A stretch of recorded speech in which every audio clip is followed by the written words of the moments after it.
सरोकार। नमस्कार, आप देख रहे हैं प्राइम टीवी पे समय चक्र और मैं हूं आपके साथ आचार्य पंडित मनोज कुमार शुक्ला।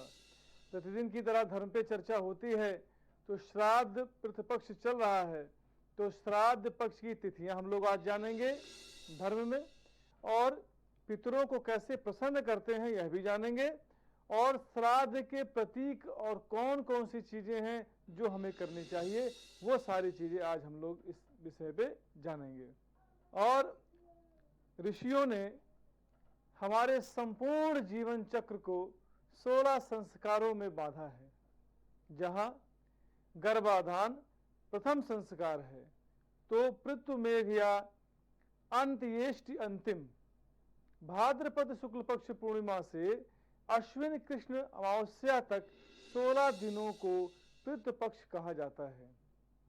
इस बार यह शुभ तिथियां 17 सितंबर से लेकर के 2 अक्टूबर तक हैं।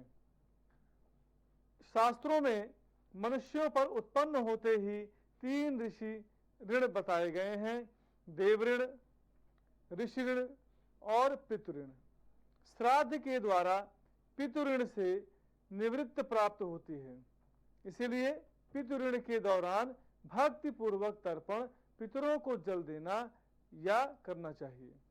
पितर आपके कैसे प्रसन्न होंगे?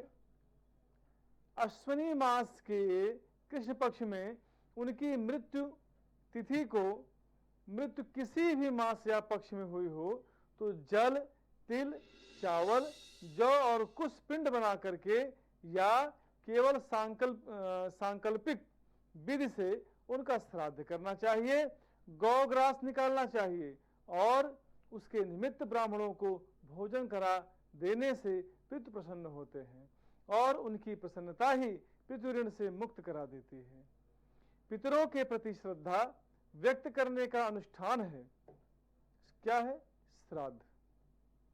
5 प्रकार के श्राद्ध हैं, 1-2 प्रकार के नहीं, 5 प्रकार श्राद्ध होते हैं। आइए जानते हैं। श्राद्ध 5 प्रकार के होते हैं, जिनमें पितृपक्ष के श्राद्ध को जो कहते हैं वो पार्वण श्राद्ध कहते हैं। क्या कहते हैं? पार्वण श्राद्ध। पितृपक्ष का जो श्राद्ध होता है उसे पार्वण श्राद्ध कहते हैं। इनमें अपराह्न व्यापिनी तिथि की जो प्रधानता है, जिनकी मृत्यु तिथि का ज्ञान ना हो, जैसे प्रथमा, द्वितीय, तृतीय, चतुर्थी, पंचमी, षष्ठी, सप्तमी, या ज्ञात ना हो किस तिथि में मृत्यु हुई है, तो उनका श्राद्ध अमावस्या को करना चाहिए। श्राद्ध हमेशा मृत्यु होने वाले दिन करना चाहिए, चाहे वो जिस तिथि की हुई हो उसी तिथि को करना चाहिए।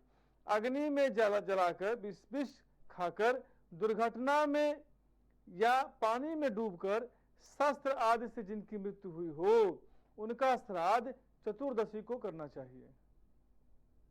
अश्विन कृष्ण पक्ष में सनातन संस्कृति को मानने वाले सभी लोगों को प्रतिदिन अपने पूर्वजों का श्राद्ध पूर्वक स्मरण करना चाहिए। इससे पितर संतृप्त होकर हमेशा आशीर्वाद देते रहते हैं। अश्विनी मास का कृष्ण पक्ष पितरों के लिए पर्व का समय है। इसमें ये पिंडदान और तिलांजलि की आशा लेकर पृथ्वी लोक पर आते हैं, इसीलिए श्राद्ध का परित्याग ना करें, पितरों को संतुष्ट जरूर करें। पितरों को संतुष्ट करने से हमारे घर में वृद्धि, धन संपत्ति आदि वैभव बढ़ता रहता है। अब श्राद्ध के प्रतीक क्या क्या हैं? क्या क्या होता है श्राद्ध में?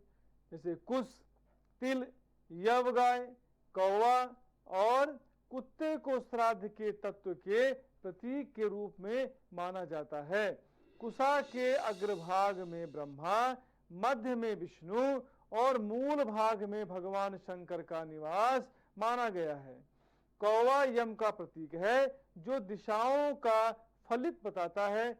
जिस दिशा में कौवा होगा आप उसी तरीके से ज्ञात करेंगे कि क्या होने वाला है। गाय तो बैतरणी से पार लगाने वाली है।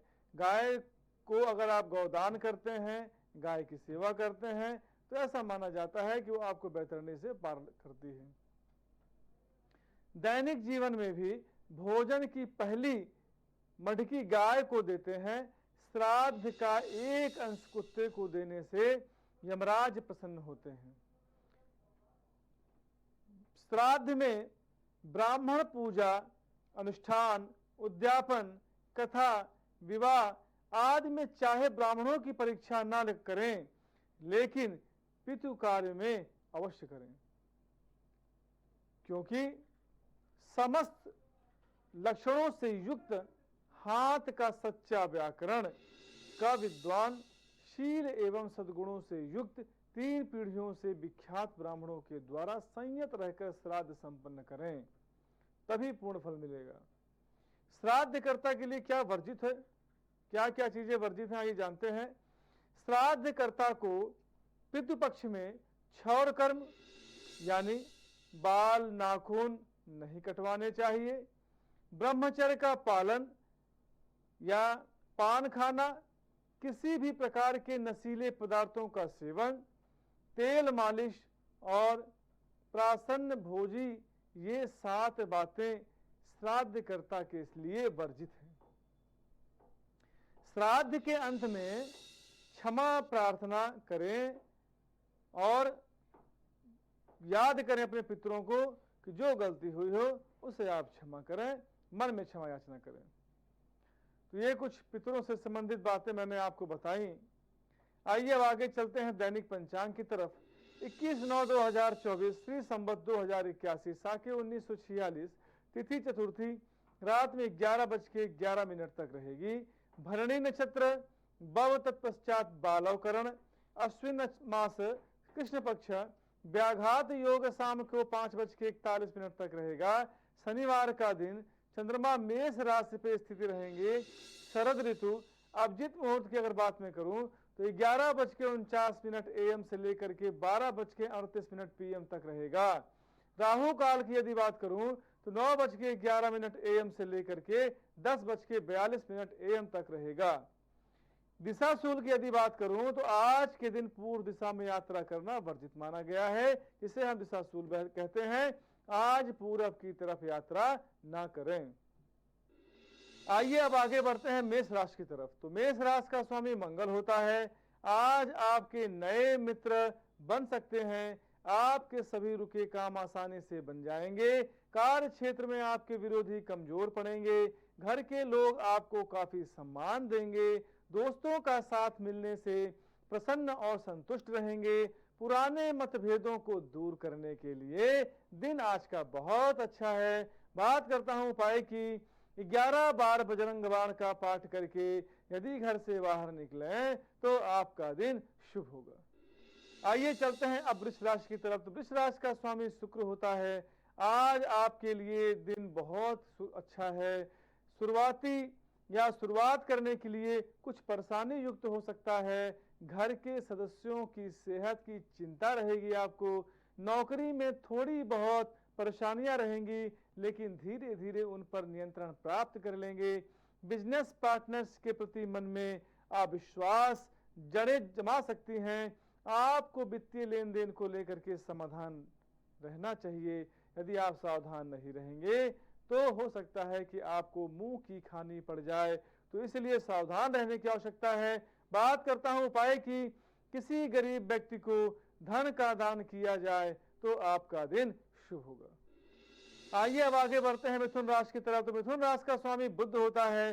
कार्य क्षेत्र में आपकी सुविधा और पद दोनों बढ़ाए जा सकते हैं। कार्य क्षेत्र में आपकी योजनाएं और प्रबंधन को जबरदस्त सफलता मिलती हुई दिख रही है। विवादित मामलों का मध्यस्थता से हल निकल सकता है। परिजन आपसे बहुत प्रसन्न रहेंगे। मित्र आपको प्रोत्साहित करेंगे। बात करता हूं उपाय की। एक मुट्ठी चावल को हरे रंग से रंगकर अपने सिर के ऊपर से 7 बार घुमाकर पीपल के वृक्ष के नीचे डाला जाए तो आपका दिन शुभ होगा। आइए अब आगे बढ़ते हैं कर्क राशि की तरफ। तो कर्क राशि का स्वामी चंद्रमा होता है। व्यापार में बड़ा आर्थिक लाभ होगा। कार्य क्षेत्र में आपकी प्रशंसा होगी। बच्चों की किसी बड़ी समस्या का समाधान मिलने की संभावना है। आय के नए विकल्प ढूंढ सकते हैं।